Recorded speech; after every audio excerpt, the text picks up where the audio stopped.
샬롬. 요나서 3장에 오늘 말씀 가지고 함께 묵상합니다. 요나서 3장 1절 말씀입니다. 여호와의 말씀이 두 번째로 요나에게 임하니라 이르시되. 지금 여기에 보면 어떤 사건이 일어나고 있습니까?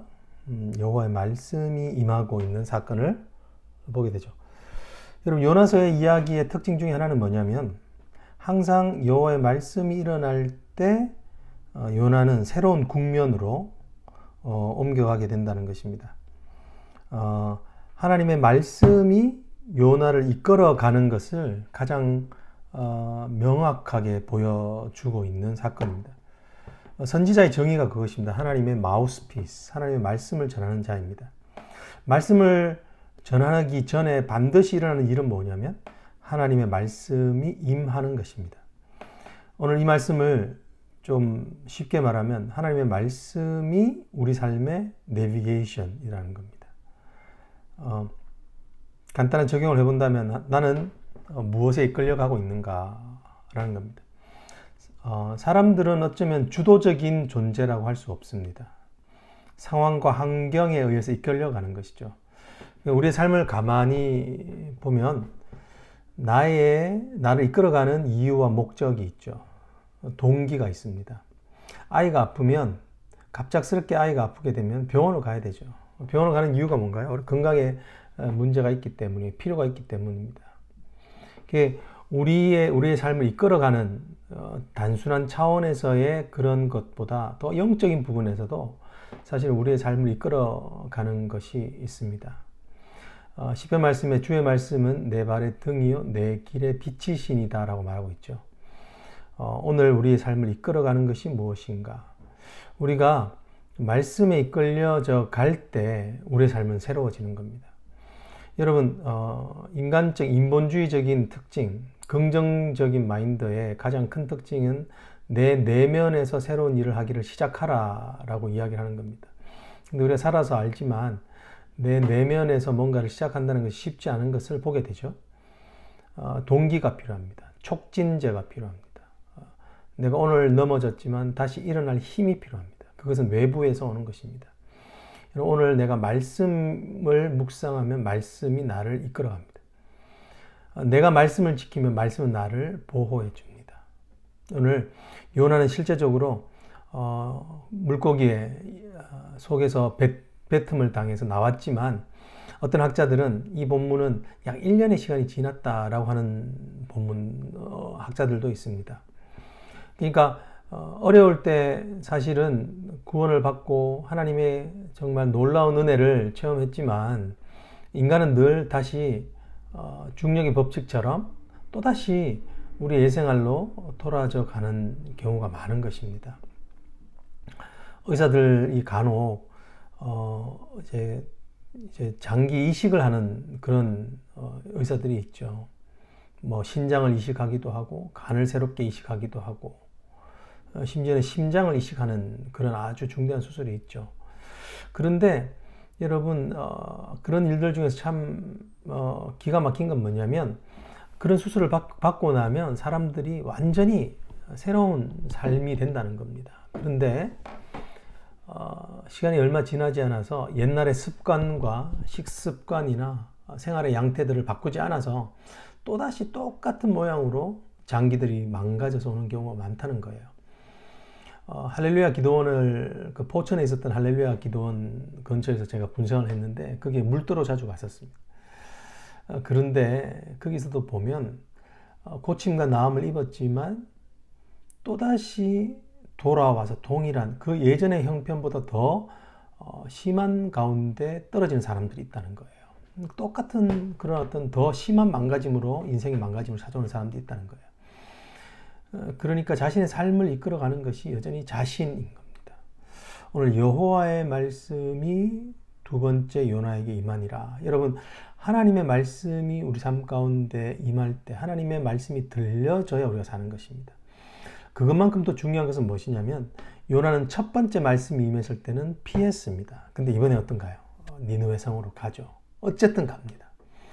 여러분, 그렇습니다. 말씀과 말씀에 대한 순종은 이게 페어입니다. 한 쌍인 겁니다. 그럴 때 우리 삶에는 새로움이 임합니다.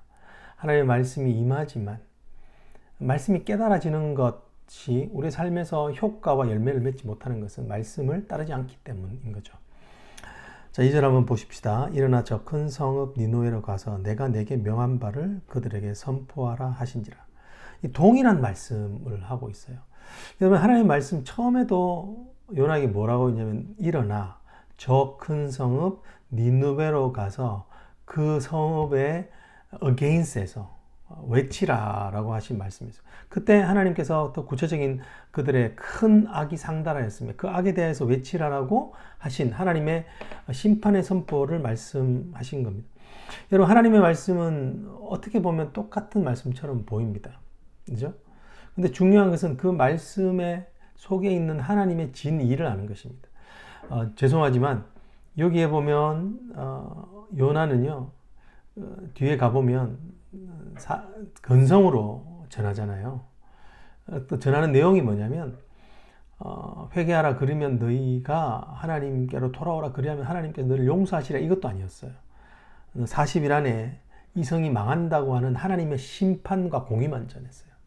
근데 사실은 하나님은 이 말씀 안에 다 있는 거예요. 공의와 사랑이 있는 거죠. 사실은 가서 전하라 하는 말씀에는 하나님의 진짜 원하는 뜻이 무엇이었냐면 회복하는 거였어요. 그 큰 성읍이 정말 그 큰 악을 저지른 것이 거기서 돌이키는 것을 원하셨던 거죠. 그렇기 때문에 하나님의 선지자를 보내는 것이었던 거거든요. 여러분, 우리가 하나님의 진리를 알고 있나요? 우리 하나님의 말씀을 읽는 것으로만 만족하는 성도들을 우리 삶 가운데서 많이 목회자로서 보게 됩니다. 여러분, 하나님의 말씀을 읽는 것으로만 만족하는 신앙에서 벗어날 수 있기를 원합니다. 하나님의 말씀이 정말 묵상이 되어지고, 묵상은 언제까지 되어져야 되냐면 내 삶이 변화되어질 때까지 묵상을 해야 되는 겁니다. 그렇죠? 오늘 말씀의 이 쌍을 우리가 볼 수 있기를 원합니다. 4절 한번 보십시다. 3절 한번 보십시다. 요나가 여호와의 말씀대로 일어나서 니느웨로 가니라. 순종하고 있죠. 니느웨는 사흘 동안 걸을 만큼 하나님 앞에 큰 성읍이더라. 얼마나 큰 성읍이었길래 사흘 동안을 걸어야 되는가. 옛날에 뭐 차로 다니면 그렇게 많은 시간이 걸리지 않는 도시일 수 있겠죠. 그렇지만 이제 옛날의 측량 방식대로 말을 하면 큰 성읍인 것입니다. 사흘 동안. 제가 요즘 아침에 일찍 일어나서 걷는데 한 하루에 총 걷는 시간이 한 2시간 조금 되는 것 같아요. 2시간을 걸으면 한 6마일 정도를 걷게 됩니다. 그러니까 6마일 정도 걷는 그런 속도를 따지 본다면 참 걷는 거리가 하루에 많이 걸을 수 있는 시간을 다 따진다 해도 실제적으로 우리의 개념으로 큰 건 아니지만 사흘 동안을 걸어야 된다라고 하는 이 성경적 표현 자체가 많이 걸어야 된다는 것을 이야기하는 거죠. 자, 그런데 이 사흘을 이야기하는 이유가 있습니다. 뭔가요? 그 다음 구절이죠. 요나가 그 성읍에 들어가서 하루 동안 외탄이며 외쳐 이르되 40일이 지나면 니느웨가 무너지리라 하였더니 라고 이렇게 이야기하고 있습니다. 대조되고 있죠. 항상 성경이 뭔가를 대조시킬 때 표현하고 있는 것은 표현하고 있는 의도가 있다는 거예요. 왜? 한번 생각해 보십시오. 왜 이렇게 대조하고 있을까? 사흘 동안 걸어야 되는 거리인데 요나는 하루 동안 걸었다. 왜 대조하고 있는가? 그리고 요나는 무엇을 외치고 있는가? 그죠? 그 내용을 우리는 알고 있죠. 네. 오늘 요나가 이렇게 했음에도 불구하고 니느웨는 신기하리만큼 완전히 뒤집어지는 역사, 하나님의 그런 부흥의 역사, awakening movement, 하나님의 무브먼트가 시작되는 것을 보게 됩니다. 여러분, 오늘 우리가 참 위로가 되는 건 뭐냐면 하나님이 가라고 하실 때 하나님이 준비해 놓고 있는 것입니다. 무엇을 준비하고 있습니까? 그 사람들의 마음을 준비하고 있습니다. 신학자들은 이것에 대해서 이들의 마음이 왜 이렇게 갑자기 열렸을까? 왜냐하면 이전에 아주 큰 지진이 있었다는 거예요. 이 니느웨 성에 큰 지진이 있어서 이들 마음 가운데 두려움이 확산되어져 있었던 거예요. 마치 우리가 팬데믹을 겪고 있는 것처럼 그 두려움으로 가득 차 있었고, 이것이 하나님 신에 대한 어떤 불이행이나 신을 노엽게 한 까닭이 아닌가라고 하는 것이었다는 거예요. 여러분, 이렇게 하나님이 준비하고 있음을 우리가 믿을 수 있으면 좋겠습니다. 사역의 가장 우리의 힘이 되는 건 뭐냐면, 사실은 가기 전에는 너무 큰 짐이 있는 것이죠. 그렇지만 오히려 사역의 장에 가보면 하나님의 도우심, 하나님 미리 준비하심이 있다는 겁니다. 여러분, 특별히 이 말씀을 가지고 오늘날에 니느웨가 이 세상이 아닌가 싶습니다. 여러분, 어떤 팬데믹으로 인하여서 옆에서 또한 자신의 지인 가운데 주변에서 고통을 당하는 것을 보고 또 죽음에 가까이 가는 것을 보게 되죠. 여러분, 오늘 여기서 보여주는 것은 요나는 여전히 변하지 않았다라는 것이죠. 그렇지만 사역은 누가 하십니까? 하나님이 하십니다. 여러분, 하나님이 여전히 완전하게 변화되지 않은 요나를 쓰고 계신다는 것이죠. 이 짧은 말씀이지만 부흥은 하나님의 역사이다 라는 것을 알 수 있고, 하나님은 부흥 가운데 부족한 자를 쓰신다 라는 것이 있고, 결국은 하나님께서 이 일을 주도적으로 실행하고 있다는 것을 우리는 보게 됩니다. 우리가 좀 못나도 괜찮습니다. 우리가 부족해도 괜찮은 이유가 있습니다. 왜냐하면 우리 안에 역사하시는 이는 그리스도니, 내 안에 계신 그리스도, 그렇죠? 그 그리스도가 우리 안에서 역사하시는 것이 참된 회복이라는 것입니다. 우리 한번 또 5절 한번 보십시다. 니느웨 사람들이 하나님을 믿고 금식을 선포하고 높고 낮은 자를 막론하고 굵은 배 옷을 입은지라. 여기 보면 참 기가 막힌 일들이 일어나고 있죠. 6절에도 이 일이 니느웨 왕에게 들림에 왕이 보좌에서 일어나 왕복을 벗고 굵은 베옷을 입고 제위에 앉으니라. 오늘 이런 정말 기가 막힌 역사가 일어나고 있는데 우리가 관찰할 수 있는 것은 누가 먼저 믿기 시작했느냐라는 것입니다. 그리고 그 영향력은 누구에까지 미치고 있느냐라는 것을 우리가 관찰해 볼 수 있죠. 여기 보면 먼저 니느웨 사람들이 믿었어요. 그리고 그 니느웨 사람이 왕에게까지 전달되는 거예요. 여러분, 인간의 영향력을 끼치는 방법은 뭐냐면 권력 있는 자로부터 내려가는 겁니다. 내려가는 거예요. 그런데 하나님의 방식은 항상 뭐냐면 밑에서부터 올라오는 겁니다. 약한 자에서부터 강한 자로. 그렇죠? 사실은 무엇이 가장 좋은 방식이냐면 약한 자로부터 올라오는 거예요. 다 누구든지 그게 해당되기 때문에 그런 거죠. 반대로 세상의 영향력의 방식은 돈 많고 지식 많고 권력 있는 자로부터 시작된 거예요. 근데 이런 것들이 밑에 영향을 받는 사람들은 원하는 사람도 있고 원치 않는 사람도 있고 그런 것이죠. 그리고 이 영향을 끼치는 사람이 어떤 영향을 끼치냐, 그 한 사람의 영향이 어떠냐는 사실은 또 위험한 것입니다. 하나님의 세상을 바꾸는 방식은 우리의 밑바닥, 가장 심령의 밑바닥부터 바꾸는 거예요. 어떤 도덕적인 접근이 아니라는 거죠. 우리 마음의 심령의 밑바닥부터 우리가 변화되어지는 그부터 시작이 되는 거예요.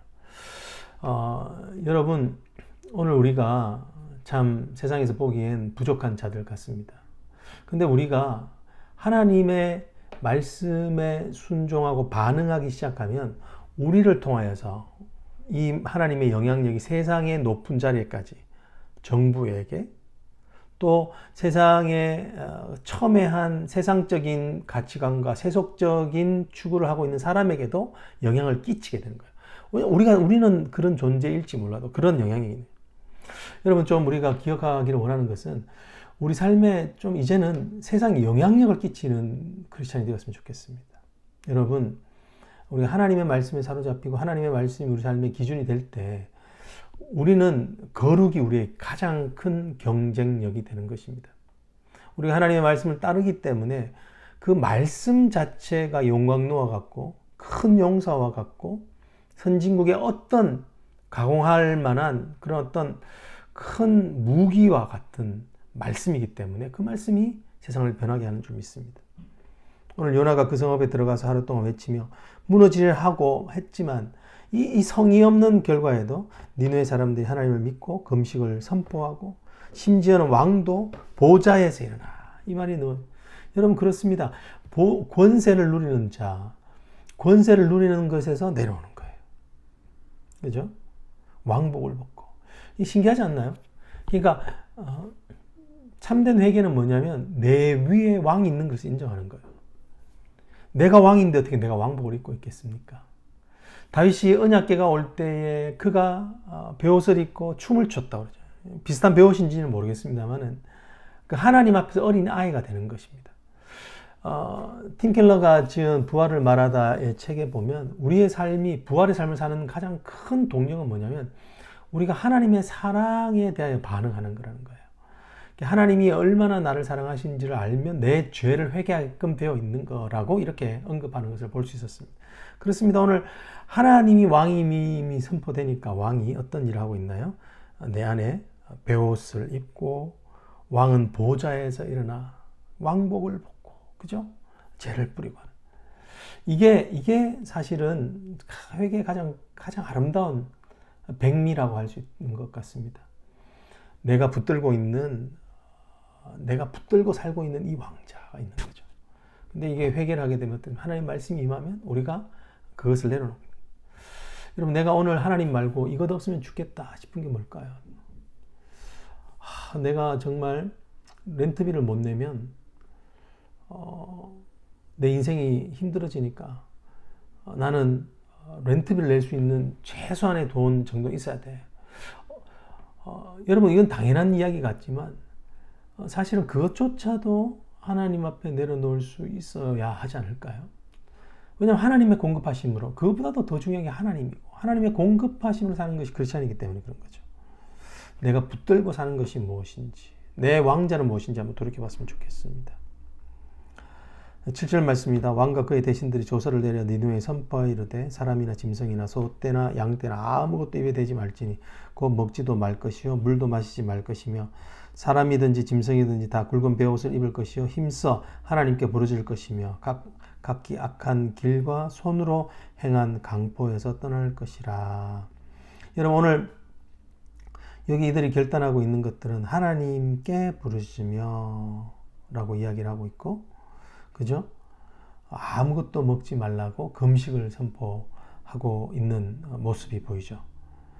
그러면서 참 각기 악한 길과 손으로 행한 강포에서 떠나라 라고 이렇게 니느웨의 왕이 이렇게 선포하고 있는 것을 보게 되죠. 여러분, 오늘 이 말씀 가운데 오늘 회개가 어디까지 영향을 미쳐야 되는지를 우리는 볼 수 있죠. 우리의 삶의 모습입니다. 듣는 것은 속히 하고 행하는 것은 느리는 자들. 어쩌면 야곱의 말대로 우리가 판단하는 것은 빠르나 행동 느린 우리의 모습을 보게 되는데, 오늘 이들 가운데 한번 묵상했으면 좋은 것은 뭐냐면 왜 이들이 이렇게 극하게 바뀌는가라는 것이죠. 오늘 그 말씀이 9절에서 우리는 힌트를 볼 수 있다고 생각해요. 하나님이 뜻을 돌이키시고 그 진노를 거치사 우리 멸망하지 않게 하시라. 이걸 질문을 만든다면 이렇게 됩니다. 이들이 왜 금식하며 이들이 왜 악한 길에서 떠나려고 합니까? 라는 거예요. 그들의 마음 가운데 어떤 이유 때문에 이러고 있습니까? 그들의 마음에는 소망이 있다는 거예요. 새로운 소망이 생긴 거예요. 어떤 소망이 생겼나요? 하나님의 뜻을 돌이키시고 진노를 거치사. 은혜로우신 하나님을 의지함으로 생겨진 소망이었다는 겁니다. 여러분, 오늘 요나는 니느웨 성이 멸망할 것이다 라고만 선포했습니다. 그런데 오늘 이들이 붙잡고 있는 건 뭐냐면 하나님의 은혜를 붙잡고 있는 거예요. 여러분, 오늘 하나님의 은혜를 붙잡는 것이 우리에게 소망이 됩니다. 하나님이 우리에게 자비로우시다는 것을 붙잡는 것이 우리에게 소망이 되는 것이라는 거죠. 그죠? 왜 그렇습니까? 은혜는 항상 second chance이기 때문에 그렇습니다. 하나님을 향하여 정말 이것이 하나님의 원래 뜻이었잖아요. 하나님을 향하여 돌아오는 것. 이것은 무슨 길이냐면 하나님의 은혜를 붙잡는 거예요. 하나님께 소망을 두는 행위예요. 하나님께 소망을 붙드는 행위에서 우리에게는 새로운 소망이 생겨진다는 것을 말씀해 주고 있는 것입니다. 오늘도 말씀을 통하여서 깊이 묵상할 수 있는 저와 여러분 되기를 축복합니다.